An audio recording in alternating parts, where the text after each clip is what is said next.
What's up guys, Kevin here, and in today's video I'm going to be showing you guys some of the secrets you need to know to become the strongest outlaw in Red Dead Redemption 2 online. So if this is helpful at any point guys, drop a like on the video if you would like to, it's greatly appreciated.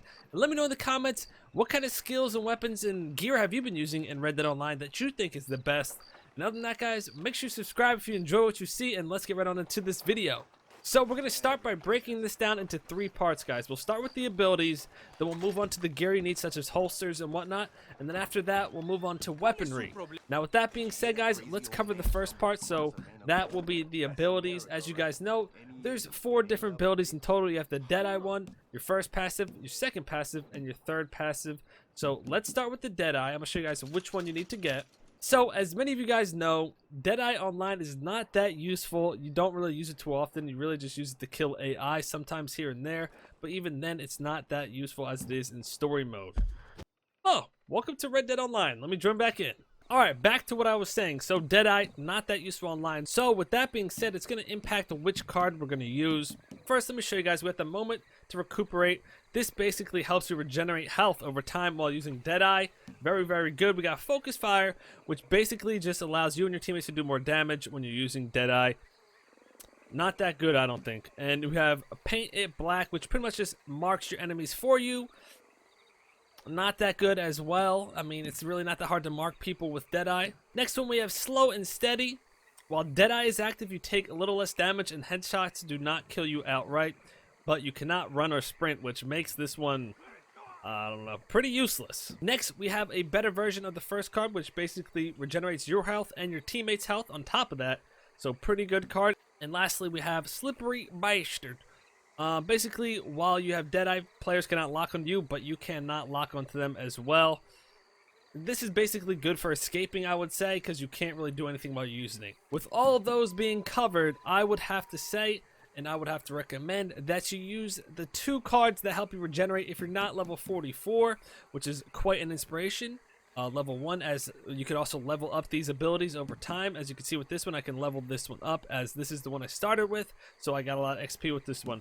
You guys are going to go with a moment to recuperate, or this one, the better version if you guys are level 44. And that is because you can regenerate your health while using this, which is very useful. If you're getting shot up, you're getting low on health, simply run behind a barricade or something, activate your Deadeye, and you'll regenerate your health. I'll show you guys how that works.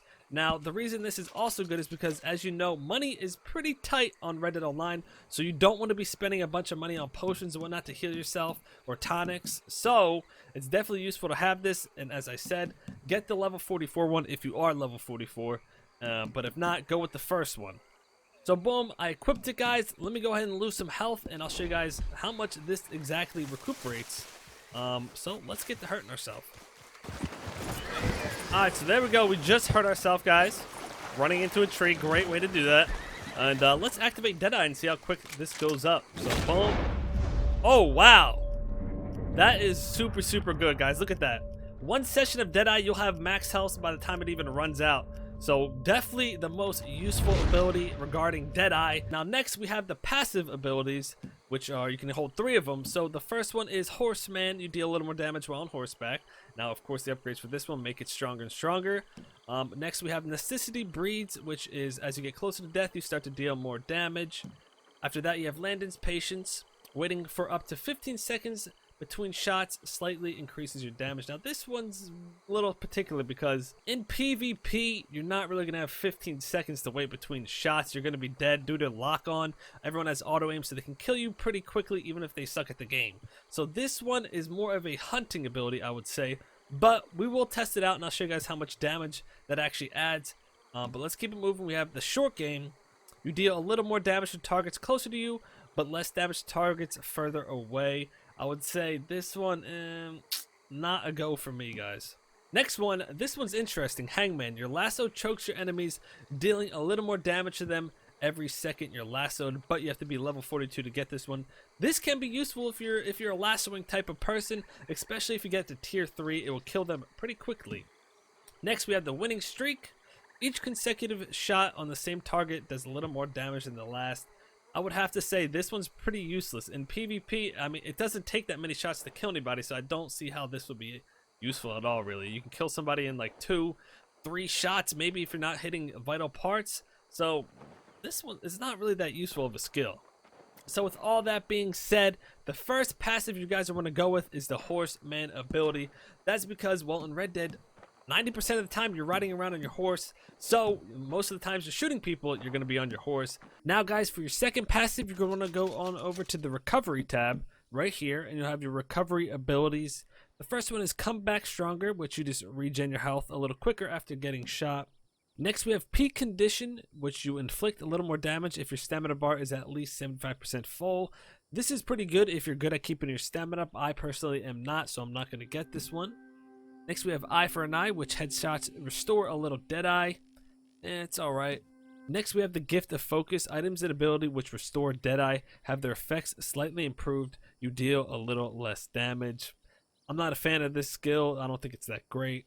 Next we have Strange Medicine, where you regain a little health when you inflict damage. Your health otherwise regenerates at half the normal rate. This one's not too bad if you're shooting a lot of people, but still, I'm not sure I would recommend this one. And lastly, we have Cold Blooded, where after killing an enemy, you regain a little health over the next 5 seconds. This one I think is a pretty good skill to have. Now the one that I would recommend you use for your second passive is going to be Come Back Stronger, where you start regenerating your health a little quicker after taking damage, which is really good stacked with the Deadeye skill that we have that also regens health. So basically we're going to be regenerating health like crazy. Now for your third passive, you're going to want to go to your defense abilities. Here we have 5 or 6 more abilities to choose from. Hunter Down, where you take a little less damage while you're in cover. This is a pretty good skill because it'll make you a lot more powerful when you're taking cover and shooting people down. Next we have To Fight Another Day. You take a little less damage from bullets while sprinting, also a very good skill. Next we have the Unblinking Eye. Your Deadeye and Eagle Eye drain a little slower. This is actually very good paired with our Deadeye skill. This way we can keep our Deadeye longer and regen our health longer. Next we have Take the Pain Away. Whenever you revive someone, you both take a little less damage for the next 8 seconds. Not a big fan of this one unless you're playing a lot of the PvP matches, otherwise pretty useless. Next we have Of Single Purpose. You take a little less damage from bullets while unarmed or using a melee weapon. Again, not that useful in many situations, so I'd pass on this one. Last we have Never Without One. Your hat will block one headshot and then fall off. While not wearing a hat, you take more damage. This can be useful, guys, at times if people are landing a lot of headshots on you. But overall, I think I would recommend either the first skill, Hunter Down, or the Unblinking Eye if you're going to use the Deadeye skill that I recommended, because this is a good combo. You can use your Deadeye longer and regen your health longer, so very useful. But with all that being said, guys, I'm going to head on over to the nearest clothing shop to show you guys what gear you should get to improve your abilities. And after that, I'll show you guys what weaponry you need to have. So let me shoot Taco, and we're going to go on our way. Alright guys, so the next thing we are going to cover is gear that you're going to need. So go to your local gun shop, your closest one, and go to accessories. Now this is where we're going to be able to get another holster so we can dual wield pistols. You don't want to get this kind of holster. This is your normal kind. It'll just upgrade what you currently have. You're going to want to go to these, which will add another holster on the front of your belt so you can dual wield. Now we have a couple options here. The cheapest one being the Horsemanship holster, which you get at rank 25. If you're not rank 25, you can hold down L2 and buy this with gold. So as you can see, it adds it to the front of your belt. If you hold down L2, it gives you the option to buy it with gold, as you guys should all have some free gold, as Rockstar gave out 15 free gold to everybody. But if you're level 25, I recommend you just buy it with cash. It's only $8.50.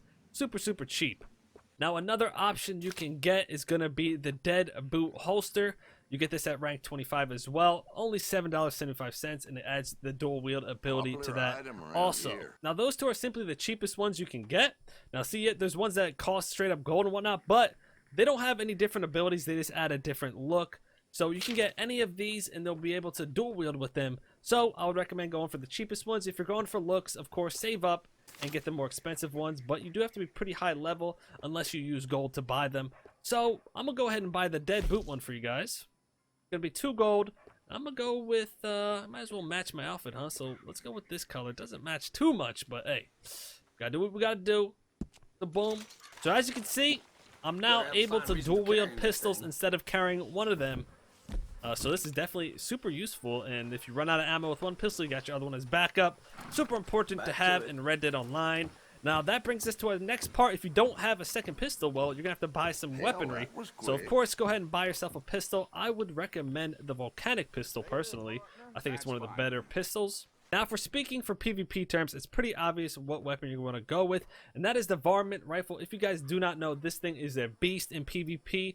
It aims in so quickly, it focuses quicker than any other gun. It doesn't have crazy damage, but you do not need crazy damage in PvP. All you need is headshots. So I'll show you guys how this gun works, but on top of that, the other gun you guys want to get is the shotgun.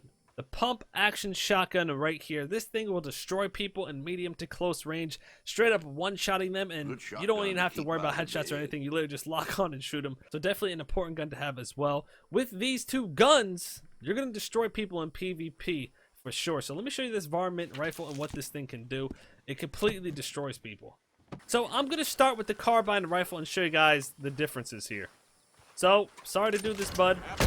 But as you can see, it's just so much slower.